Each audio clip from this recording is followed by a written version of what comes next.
Ovo ne liči na cipele jedne od naših princeza sa rogovima.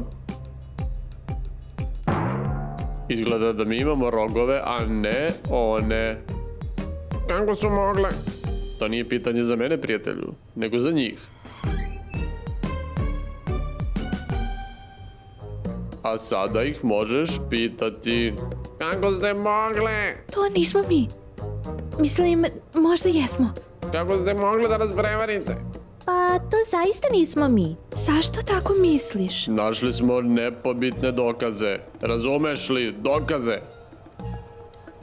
Mislila sam da su pametni. I ja sam isto mislila.